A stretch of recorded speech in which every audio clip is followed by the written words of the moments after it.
बिस्मिल्लाहिर्रहमानिर्रहीम dear students and viewers.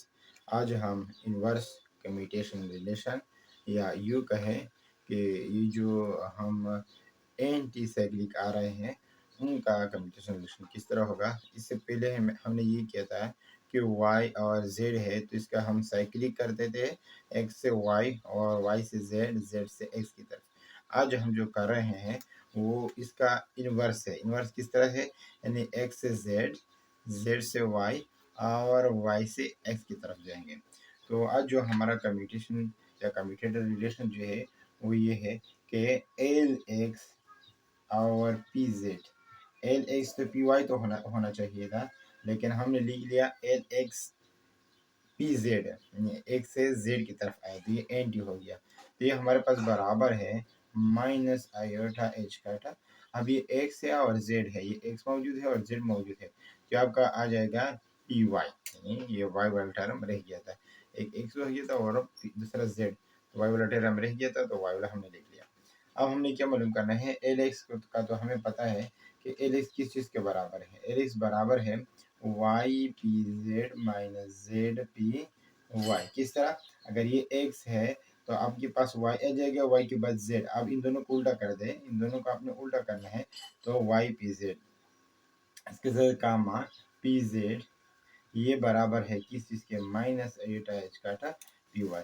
अब इनको हमने प्रूव करना है, इसको मल्टीप्लाई करना है इसके साथ और इसको अगेन मल्टीप्लाई करना है इनके साथ। तो वाई पी जेड का मान पी जेड, एक टर्म तो हमारे पास ये रह गया, और दूसरा जेड पी वाई और P Z is equal to minus eight H काटा पी वाई। ठीक है, तो यहाँ पर अगर सेम टर्म्स मिल रहे हैं, सेम कोऑर्डिनेट मिल रहे हैं, तो इनको अपने छोड़ना है और बाकी वालों को अपनी बाहर निकालना है। तो इस तरह हम लिख सकते हैं कि y पी जेड और पी जेड माइनस, इन दोनों में कोई सेम है तो ये कोऑर्डिनेट सेम है, ये कोऑर्डिनेट सेम है, इनको अपने छोड़ना है और इनको अपने बाहर निकालना है। तो ये पी वाई और जेड और पी जेड ये आ गया is equal to minus H काटा पी वाई। अब हम ये सीख चुके हैं कि जहाँ कहीं पर भी पी एक्स आए या पी वाई आए या इसी तरह पी जेड आए तो ये सारी चीज़ें बराबर होंगी ज़ीरो के। और ये भी हम सीख चुके हैं कि अगर एक्स पी एक्स हो या वाई पी वाई हो और इस तरह या जेड पी जेड हो, ये सब कुछ हमारे पास बराबर होगा आयोटा एच काट के।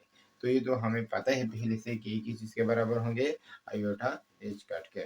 तो अब हमें ये पता चलिए कि जेड पी जेड किस चीज़ के बराबर है, जेड पी जेड ये टच काट के, और पी जेड ये बराबर है जीरो के। तो हम ये वीडियो यहाँ पर लगा लेते हैं और इनका सोल्यूशन निकालते हैं। तो बहुत ही सिंपल है, हम किस तरह कर सकते हैं देख लें।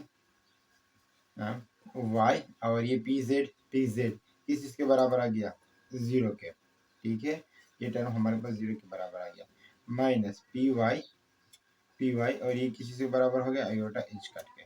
तो ये आपका हो गया, इसको हम यूँ भी लिख सकते हैं कि माइनस आयोटा एच काटा ये बराबर है माइनस आयोटा एच काटा पी वाई। तो ये बराबर, इसको हम यूँ भी लिख सकते हैं कि माइनस एच काटा पी वाई और ये भी बराबर है माइनस एच काटा पी वाई। तो यहीं से प्रूव्ड साबित हुआ, क्या चीज़ साबित हुआ, हिंस प्रूव्ड ये साबित हुआ कि एल एक्स पी जेड बराबर है माइनस एच काटा P Y. So my thanks for watching this video.